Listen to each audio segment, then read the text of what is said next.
Hello everyone, it's Hooves of Doom. This video is a response to Vince Venturella, topic of the week, and I'll link his video down below. And the topic is whether or not I intend on buying out-of-print armies and general buying habits in the secondary and retail markets. So, as my recent videos have indicated, I completely intend on painting up and collecting Tomb Kings in the future. So out-of-print armies don't dissuade me at all from going ahead and making plans to have those. There are plenty of older books as well that I don't have, older codexes and rule books. There are several older GW board games that I'd like to have. A lot of board games relating to 40K, but also Warhammer Quest, Advanced Hero Quest, and a couple Hero Quest expansions and other items such as that I don't have, and I would love to pick those up in the future. And there are also several older tabletop games that I own, but I would like to grow and expand. Battlefield Gothic, Epic, War Master, Mordheim, Necromunda. I know a few of these are going to be re-released in the near future, which is awesome. But as a collector, I'm also interested in the older models and games as well. However, I don't often buy many out-of-print models, as I'm usually distracted by whatever's coming out in the brand new re-releases. And in the past, I've always had kind of a hard time prioritizing my projects and purchases, usually because of that, because of whatever is coming out in a given week or month. This year, I decided to implement a system of charts that randomly determine my current project and future projects. And it's a little bit weird, but if I don't have that type of system, then usually what I get caught up, if I try to make a prioritizing system, I usually maybe arrange it according to the order in which models are purchased. The problem with that type of structure, it would mean that anything I buy right now would not be painted for a very, very long time. And I like that there's a level of randomness and surprise with the charts, so I never know what I'm going to be working on necessarily. Tomb Kings, for instance, would not have been a high priority for me. Neither would Empire, but both are in the near future. And I might do a video on those charts as well if people are interested. So basically, any army or subfaction that GW has ever created a game or a model line for is on those charts. They're all on there. It's like the charts are like 8 pages long. It's ridiculous. But I'm not like extraordinarily wealthy or anything like that. I have a limited amount of spending money.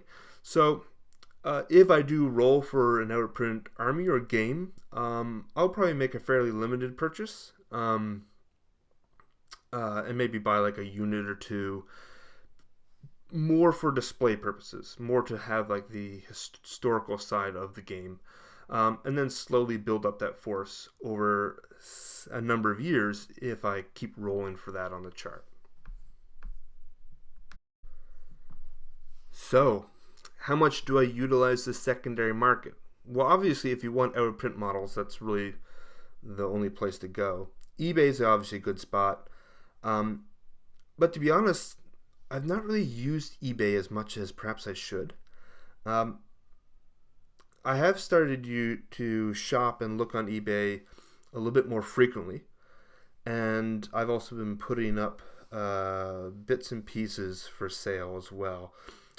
As I don't sell models, it's just I've done it before and I've always kind of regretted it, so I tend not to do that.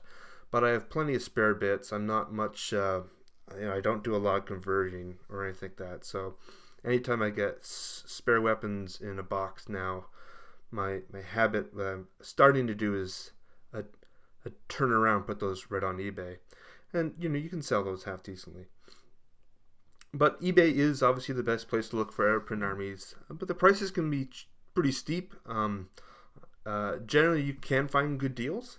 And I've made some good purchases in recent months, like the Tomb Kings, and I bought a few boxes of Empire. about a month or so ago for pretty dirt cheap. Again, if the army is a fairly weak army that's not in a high volume of retail, I think that those are pretty good prices on the secondary market. I mean, I got some really good deals on the Tomb Kings, and of course now that they're out of print, the prices jumped up considerably.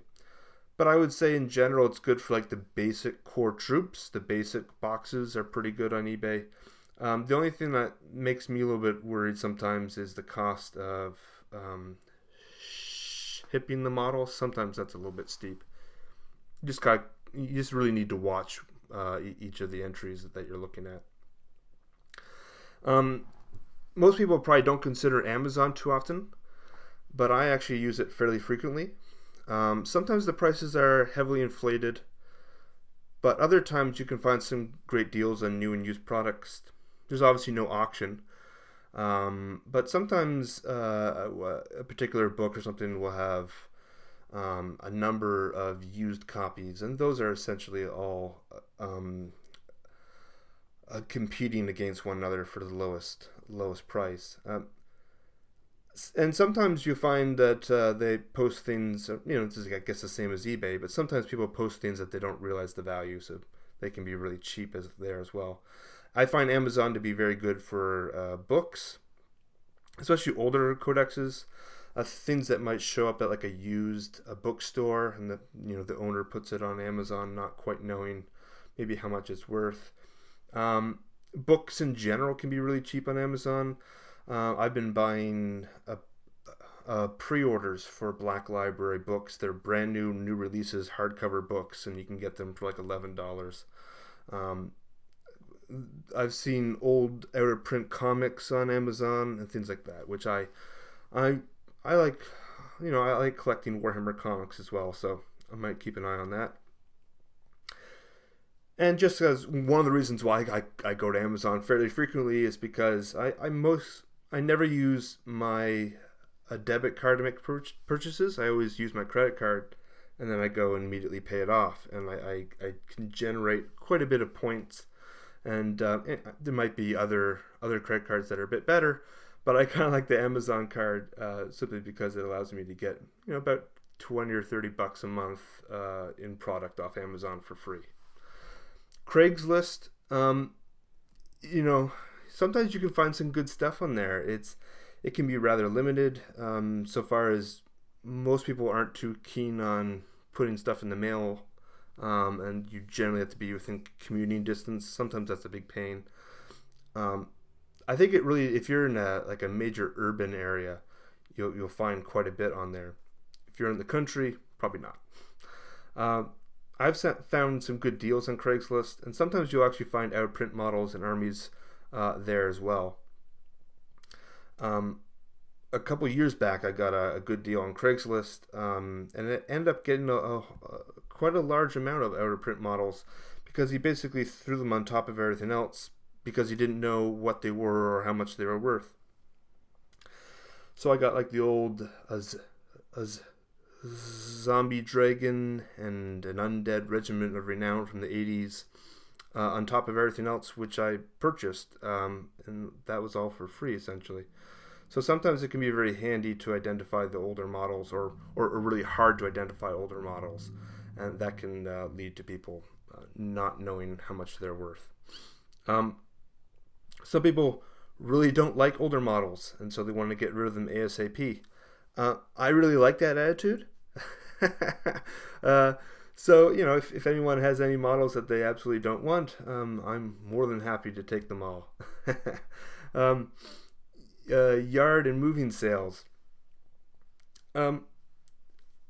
Sometimes yard sales, moving sales, Goodwill, bookstore bargain bins, things like this. Sometimes those will have models in them. I'm usually very unreasonably optimistic when it comes to these. I always go in the store kind of hoping that there's going to be something there. And it's usually just a bunch of junk. But you never know, like maybe they're going through the house and cleaning up, and the person that owns the stuff's moved out, or he's at college or something, and their parents have decided to go through the basement and unload it all. Uh, um, so yeah, usually it's just a bunch of junk at those types of stores, but you do find some good stuff. I actually did go to a moving sale once, and there was a crowd of people inside the house walking around, and you can kind of, if there's anything that you see in the house that you're interested in, you kind of make an offer for. Such a weird system. And I don't even know why me and my wife were there. I guess we saw the moving sale and decided to take a look. We're not, at the time, I don't think we were, I don't know if we were looking for furniture or anything. I don't know. But anyways, I remember joking with my wife about, I wonder if this place is going to have some Warhammer models. And like I said, I'm always going in with the, hope that there's going to be some stuff there. And I walked into the back room of the house, and there's a Warhound Titan and a big collection of like models and terrain. I was like, ah! So I immediately inquired if the model was for sale, and the parents ran over and grabbed their, must have been like 18. He's like, their boy, they're there, and so he came over, and I kind of felt bad for him because his parents were trying to push him to sell the models. And he wouldn't consider the Warhound, unfortunately. But I did pick up some Dark Angels and terrain. I didn't want to rip him off or anything, so it wasn't like an extraordinary great deal, but it was at a fairly decent discount. So why do I buy retail? And do I support the local stores? Some people think I'm a little bit insane, but I've bought most of my collection at retail price. The vast majority at local stores, I guess. But I do actually buy fairly regularly from Games Workshop now. Nowadays, Games Workshop has a large range of web exclusive models, and I've looked for some of those on eBay even just a month or two ago, and often they're comparable for those types of models, at least. I don't have any super negative emotions or feelings towards GW, so I'm generally happy kind of giving them my business. And sometimes GW adds in like a little surprise or novelty. It's usually like a pin or wrist badge or something, but they've given out wound tokens and a battle plans for Age of Sigmar and stuff, things like that, which are nice. I usually order enough to qualify for free shipping, and sometimes the cost of shipping on the secondary market can make the costs about the same. I think we move around quite a bit, and we've been in areas of the country too where there just isn't really much of an alternative. Maybe like the local gaming store is too far away, or just doesn't really exist. And because we move around a lot, sometimes I just don't have like the same strong connection with the local staff to make me really care if I go to that store necessarily. When I lived in Canada, the local independent retailer was my roommate, and so I naturally bought everything from his store. And but I know that some people have access to independent retailers that offer like pretty substantial discounts on product. But that isn't something I've ever experienced. Even now, there isn't any local store that I know of, within an hour's commute that actually offers a discount. So it's hard for me to, if the choice is to buy off eBay at a discount or buy retail from Games Workshop or an independent retailer. Games Workshop at least delivers to my door. I don't have to drive to like the local store. So I don't know. I'm kind of always torn. But let me know what you think in the comments, and appreciate you guys listening. Have a good one, guys.